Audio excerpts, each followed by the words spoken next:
Thanks everybody for coming this morning to the first of the Bloomberg Breakfast Conversations.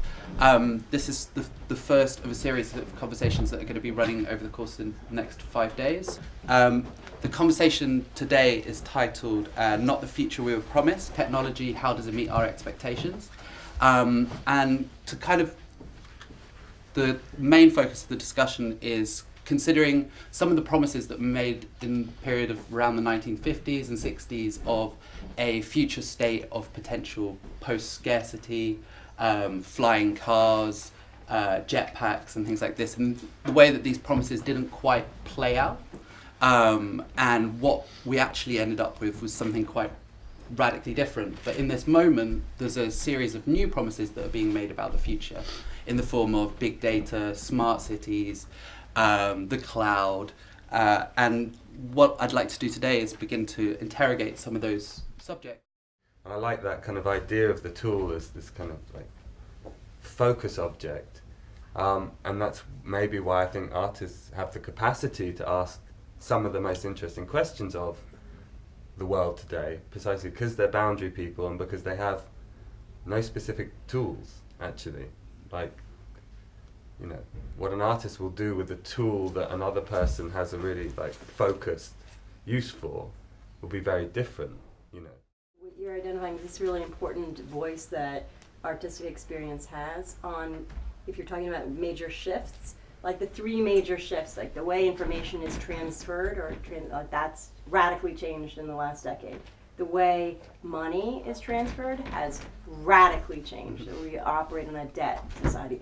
The way that service and the things we produce is also radically changed. We're not really an object manufacturing world anymore. We're a service provider. So those three unbelievable transactional shifts have altered the entire globe. And when you create work, which most often, or many artists do, that looks at how we embed value on something, that they can articulate well that weird shift in transaction. So suddenly the things that have meaning aren't the ability to make the thing itself, it's the ability to provide the thing that makes the thing itself. And so yeah, I made this video and got fired, and then once I was fired I started looking into Google Books, and I can actually pull an image up just to give you an idea of what I'm talking about. I started finding workers' hands on Google Books.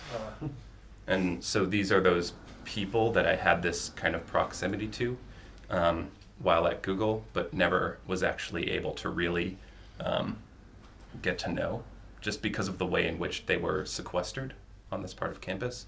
And so now there's the video, and that went viral, and Google saw it, and they haven't approached me for any sort of legal action. And now I'm developing this work called ScanOps, that deals with, you know, finding these hands.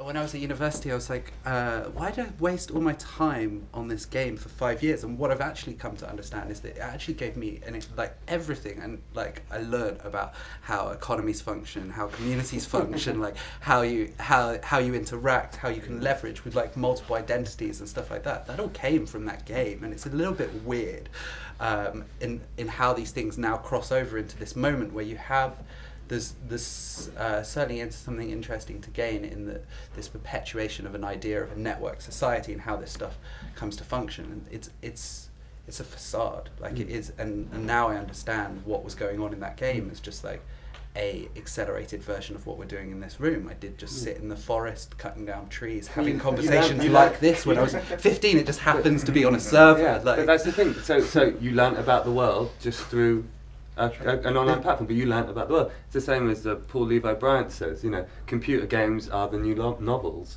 right? But it's still the novel, but it's just in a different form, which is why I totally believe, like, we just learnt the world is the world, if we're just going to access it differently.